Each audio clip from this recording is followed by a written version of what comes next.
संविधान में भी ऊपर लिखा है सत्यमेव जयते, अहिंसा परमो धर्म, अहिंसा सबसे बड़ा धर्म। धर्म माने क्या? उपासना, स्वर्ग जाने का रास्ता, जीवन सफल बनाने का रास्ता, अच्छाई का रास्ता। तो अहिंसा से बड़ा कोई धर्म नहीं है। अब अहिंसा का मतलब किसी को हिंसा नहीं करना, किसी को तकलीफ नहीं देना, किसी को मारना नहीं, किसी को नुकसान नहीं पहुंचाना, ये अहिंसा का मतलब। तो क्या हम निष्क्रिय होकर बैठ जाए? अहिंसा का ही मतलब है दूसरों का भला करना।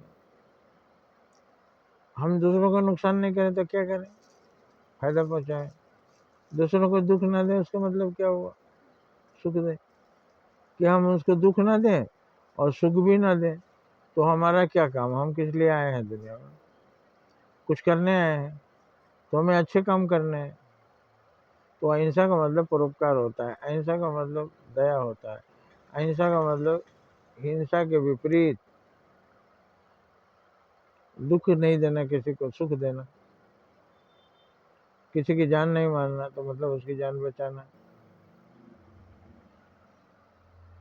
तो सत्यमेव जयते लिखा हुआ है हर जगह कि सत्य की ही विजय होती है। फिर भी हम सत्य का साथ छोड़कर झूठ के साथ हो जाते हैं, झूठों का साथ पकड़ लेते हैं, मक्कारों का साथ पकड़ लेते हैं, बेईमानों का साथ पकड़ लेते हैं, चोरों बदमाशों का साथ पकड़ लेते हैं। क्यों पकड़ लेते हैं?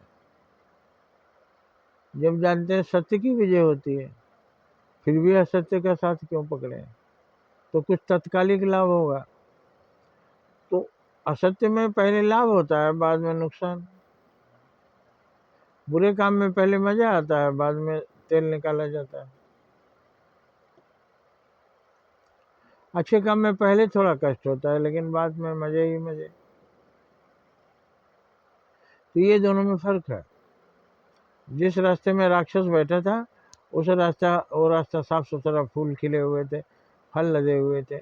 उसी फल फूल के लालच में उधर गए और राक्षस ने अपना शिकार बना लिया।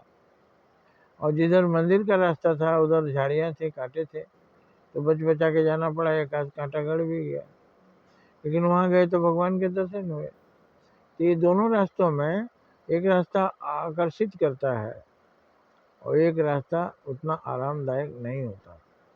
तो ईमानदारी के रास्ते पर थोड़ी तकलीफ है, थोड़ा मिलेगा, उसी में संतोष करना होगा।